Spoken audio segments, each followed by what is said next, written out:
بسم الله الرحمن الرحيم. ولو أننا نزلنا إليهم الملائكة وكلمهم الموتى وحشرنا عليهم كل شيء قبلا ما كانوا ليؤمنوا إلا أن يشاء الله ولكن أكثرهم يجهلون. وكذلك جعلنا لكل نبي عدوا شياطين الإنس والجن يوحي بعضهم إلى بعض زخرف القول غرورا.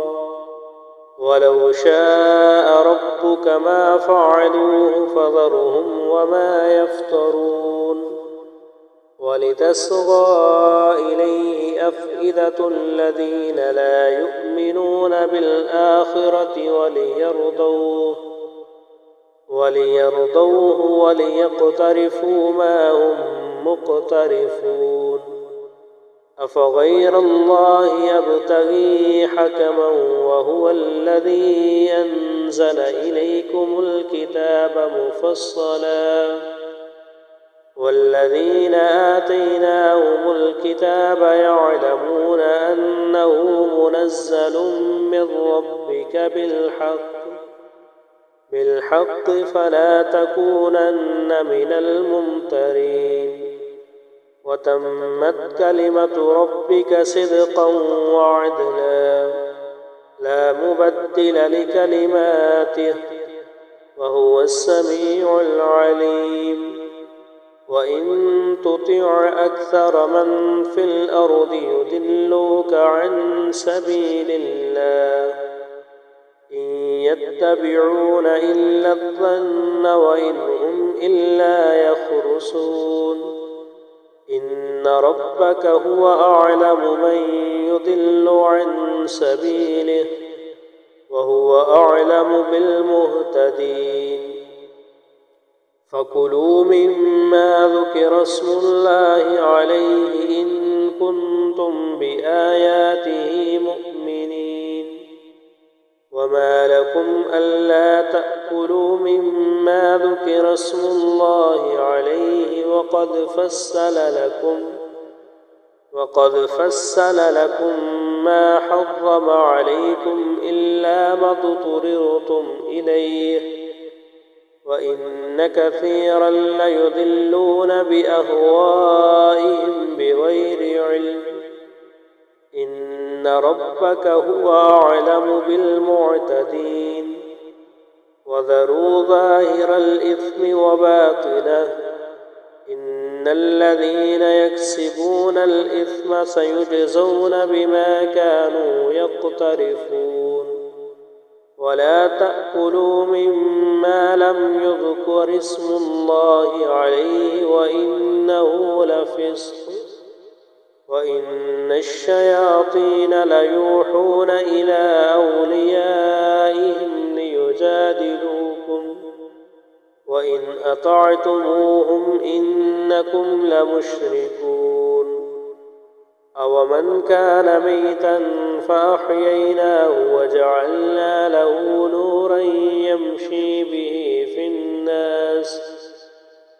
الناس كمن مثله في الظلمات ليس بخارج منها. كذلك زين للكافرين ما كانوا يعملون.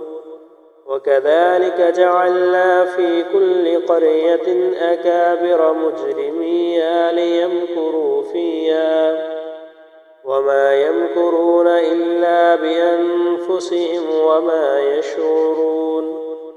وإذا جاءتهم آية قالوا لن نؤمن حتى نؤتى مثل ما أوتي رسل الله أعلم حيث يجعل رسالته سيصيب الذين أجرموا صغار عند الله وعذاب شديد بما كانوا يمكرون فمن يرد الله أن يهديه يشرح صدره للإسلام ومن يرد أن يضله يجعل صدره ضيقا حرجا كأنما يصعد في السماء كذلك يجعل الله الرجس على الذين لا يؤمنون